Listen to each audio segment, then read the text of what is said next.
Hey, welcome to another JBoz Gaming video. This is your host JBoz, and today we're going to continue our conversation about the actual uh, customization screens.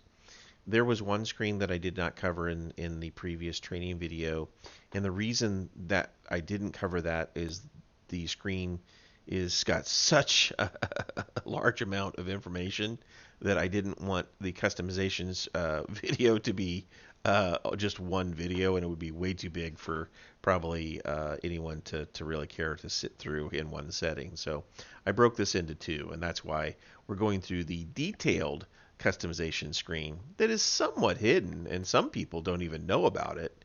And so we're going to cover that today. Let's get into it.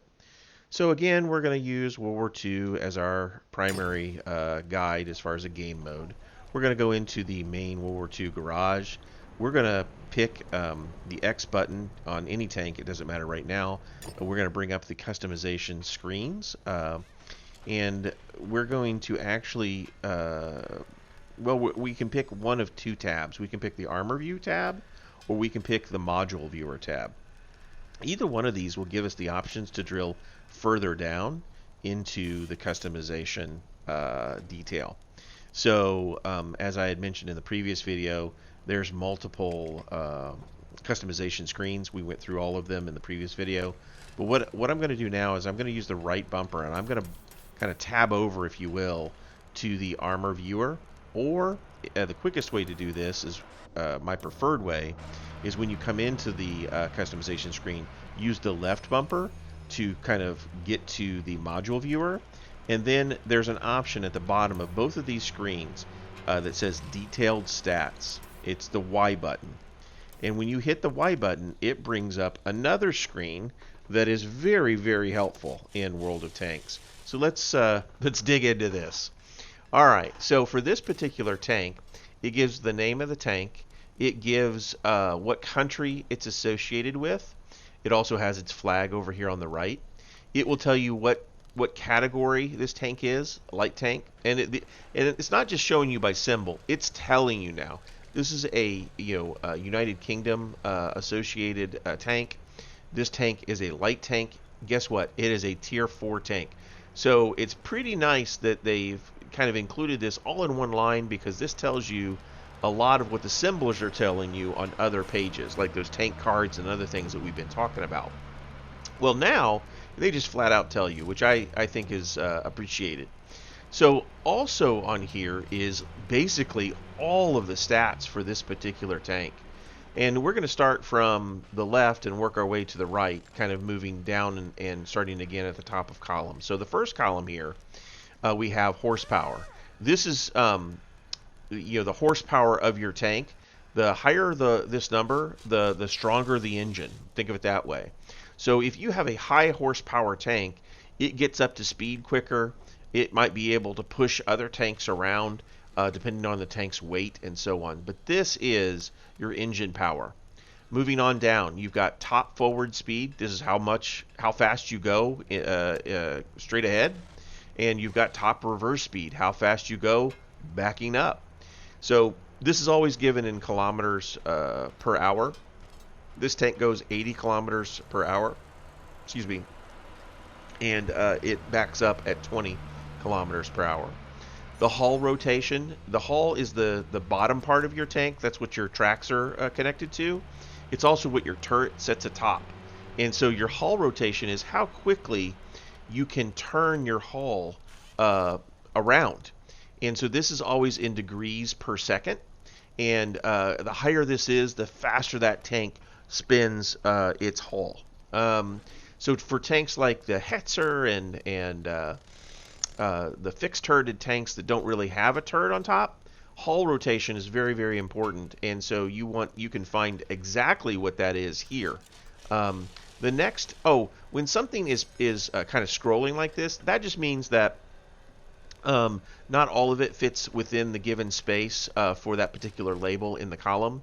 And so it just scrolls so you can read the whole thing. Sometimes you just have to kind of wait till it snaps back to the beginning to see what you're looking at. So weight to horsepower ratio. And this is considering how heavy the tank is, how powerful the engine, this is how fast you can get up to speed. And so this is very helpful to know how quick does your tank accelerate, right? The other thing here that they give you is fire chance. So this is the percentage chance that a shell hits you. It might cause a fire to start.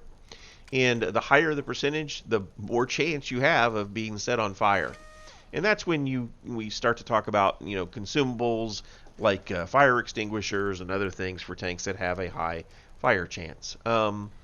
There's also skills that you can take for your commander to reduce that and so on. All right, moving on down the column because there's a lot to get to and I don't want this video to drag on. We go to accuracy at 100 meters. So this means 0.41 meters is how accurate this gun is at 100 meters. So it's within a meter, but it still is not super accurate. Good accuracies are in the 0.2s. Average accuracies are in the 0.3s, and then anything above the 0.3s, like the 4s and 5s, those are not very accurate guns. So just know this is where you can see the accuracy of your gun. Again, there's skills, there's equipment, there's consumables that can improve your accuracy, and so you want to kind of know what your accuracy is and know if you want to improve that with equipment or your skills on your commanders. There's aiming time. This is how long that reticle takes to kind of zoom in when you're looking at something. The more zoomed in it is, the more accurate the gun. In fact, this has to be zoomed in order for you to get the 0.41 meter accuracy. So you can see that this gun, if you're not zoomed in, would be sometimes difficult to hit things. So also here is max elevation. This is 15 degrees up, so your gun can tip up 15 degrees. And this is max depression. This is your gun can bend down or point down at 8 degrees. An excellent elevation is 20 degrees. An excellent depression is 10 degrees. So if you have a tank that has really good max depression, then you're going to want to typically take that tank to a ridge line and fight on a ridge line, because you can point that gun down towards that ridge line and keep most of your tank behind the ridge while you're shooting over that ridge. So this is why this gun depression is important. And this max elevation, if you're down in a valley and trying to shoot somebody up on a hill, your gun has to have the gun elevation to shoot them up there. So you just know that these things do matter, and you do want to think about them as you fight with your tank to know where your tank will be most successful on the battlefield. You have ammo capacity, and that just shows the number of shells that your tank can carry. This is real important. This is your reload time in seconds. Anything that reloads, the faster you reload, the faster you get shells down range on other enemy tanks. So you really want quick reload times. Now, there's going to be tanks that have slow reload times, but they're auto loaders, and we'll talk about those in maybe a separate video. But for now, just understand that reload times are the faster they are, the better they are. The rate of fire is, and this is just a calculation, rounds per minute. All this is the reload time divided into 60 seconds, right? So obviously, if 60 seconds divided by 3 is 20, that means you get 20 shots per minute. Okay, they've done a little math for you. I appreciate it. But this is the more important figure. How fast does that gun reload?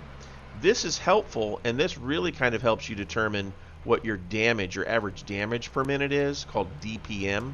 We're going to get to that in the next column, so we'll talk about that in just a second.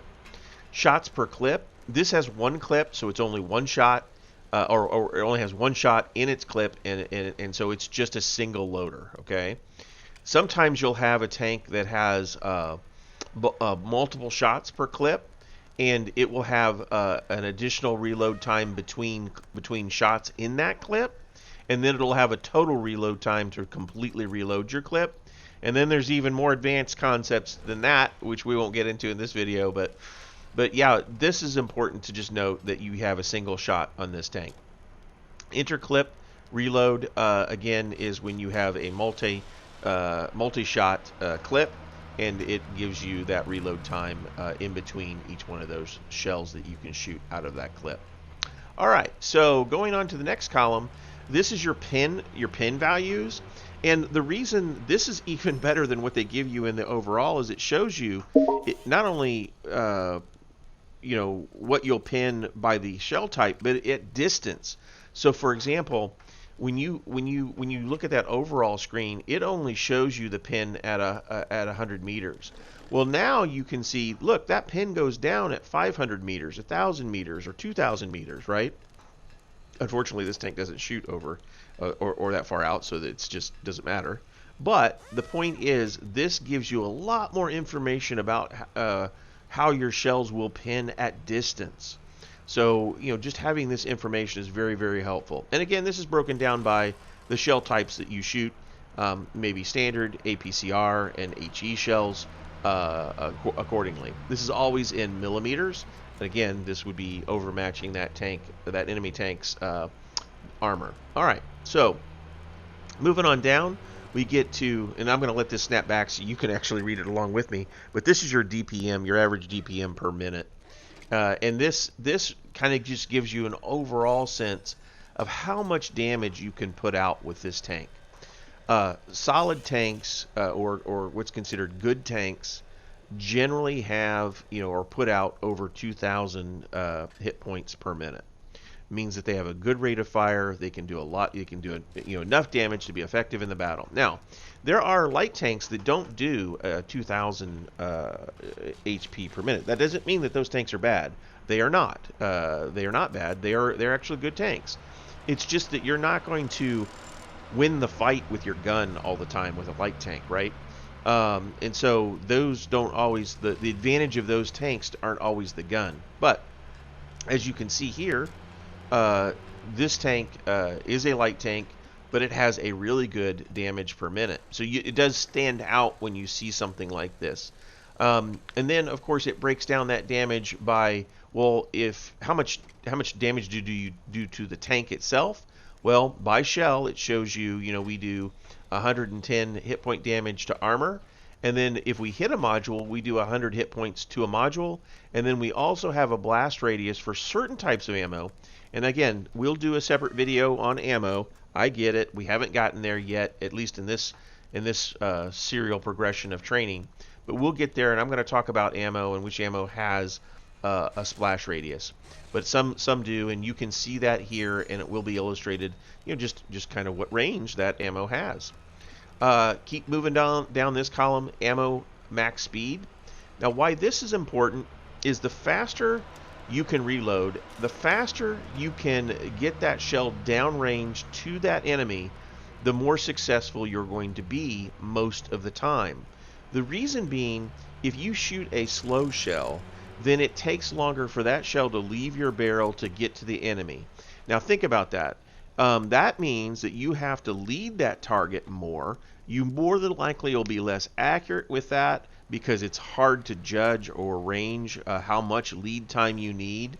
So the faster the shell, the easier it is typically to hit moving targets. And so shells that go 1,000 meters a second are better, let's say, than shells that go slower. In this case, this has a pretty slow standard shell. It only goes 619 meters per second. But the good news is, with this particular tank, a light tank, you're going to be doing a lot of shooting up close and personal. And so that's still really fast, and you won't miss a lot of tanks because you're going to be shooting them up close. But my point here is to get you to realize that this does matter in World of Tanks as far as the physics and just the timing of when a shell hits a tank and so on, that the speed of your ammo does matter. And then there's a max range for ammo. So, and this could be different. This tank there's no difference in the ammo distance or range. But knowing, hey, this tank only shoots up to 720 meters is helpful. And you will also see this by your mini map. There will be a little line that's kind of represents your gun, and that's if when that where that line ends is 7. It will be whatever the max range is for your gun, and so it's easy to see that visually in your mini map. But it's good to know that so that you have a general sense of distance on the map. For example, if you're using that line and you know that tank is kind of halfway on that line, it's not at the end, but it's halfway. Well, that means he's probably within 500 meters, right? And that means you're going to have at least this chance. If he's a lot closer, let's say he's really close on that line, then he's probably within 100 meters. And again, your penetration goes up, and potentially you will penetrate that tank and land damage. Okay, moving on. Hit points. This is the hit points you have for your tank. It is represented on the overview. It is just replicated here. Always good information to have. The yaw limit, a minus 180 to 100, a plus 180 degrees, so you can kind of know, just how far your yaw stretches. And then your shell types, they kind of list them here. In this tank, it's AP. The second shell type is APCR, and the third type is HE. All right, so good information in the second column. Let's move on to the third column. The first section of the third column talks about resistance, specifically terrain resistance. And so this information helps you know how your tank traverses over different types of terrain, and it has different modifiers. I'll let you kind of explore this. Look at different tanks.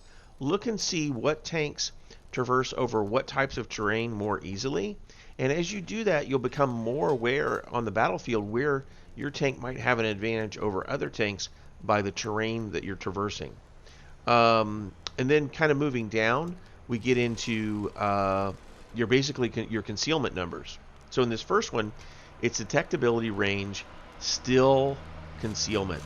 So this is where you're sitting still, and this is the range that you would be spotted at. In this case, it's 333.22 meters.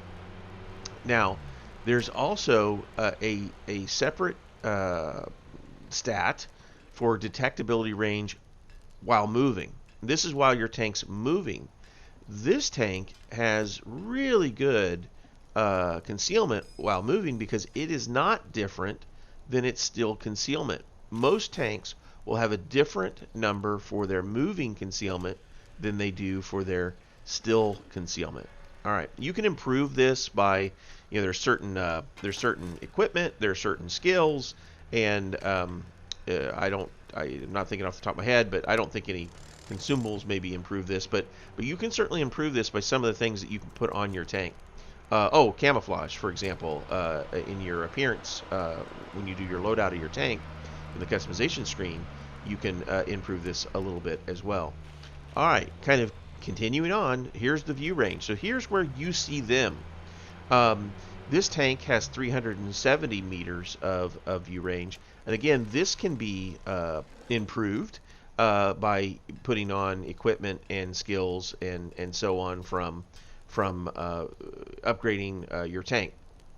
Your turret rotation speed, that's how fast your turret turns around. And so this is also in degrees per second, similar to your hull rotation over here in the first column. This shows you, and usually the higher this number, the better it is, right? So having a real fast turret helps you spin around and hit those tanks accordingly. Accuracy during rotation. So this shows you your accuracy while when your hull is rotating. And again, these numbers can be improved by certain skills and I would say skills. I don't think any equipment improves these. I'd have to go look. I don't think there's any improvement that improves the turret speed. May not be true. There's certainly consumables and skills on your commander that improve this, but anyway, these can be improved. And then your signal range is like when you're kind of messaging to other folks where people are. This is kind of the distance for the signal range. And then it also breaks down. We talked in the previous video about modular viewer in that last sentence. Well, guess what? Here it explicitly states where you get bonuses. So here in this case, you get silver bonus of 125%, and this would equate to 25% on that module viewer screen that I showed you last time. So it's always stated as the full percentage. So this is an increase of 25% here. Every tank gets 100% silver bonus. Okay, so this is an additional 25%. Your tank XP bonus is an additional 30%. Your commander XP bonus, there isn't any for this tank. It's 100%. And then you got free XP bonus. It's 5%. Well, guess what? This is, because this is gold, this is a premium tank, and therefore it has a 5% XP bonus on this tank. So you'll accumulate the free XP as you play this tank. All right, that was a lot of information in a very busy screen, but man, this screen is probably one of the most important screens that you need to get to know in World of Tanks, because this is your tank stats. Yes, that overview is nice. Yes, it's easy to see and quick to see in that main garage. But getting and knowing this screen, getting to and knowing where this screen is and how to read this screen, it's absolutely vital to really understanding what your tank can do, where you need to improve your tank to get better numbers on this screen. Now, some people don't know this, but when you equip equipment or you add a commander that has certain skills, these numbers will change. So if you want to know what the base tank does, take that piece of equipment off, take that commander off, and come in here and look at this screen, and then you can put that stuff back on, and you will see how much it improves the stats on your tank. So this is a great screen to use, to learn, to get to know. I can't emphasize that enough, but this is a good screen for a lot of pieces of information around your tank. All right, hopefully this was helpful. If I missed something, please guys, leave me a comment. I always appreciate the feedback. If it was helpful, hit that like button, and if you can, hit the subscribe, because that helps us grow. It also lets you know when I have put out a new video. So we'll see you in the next one. Appreciate it.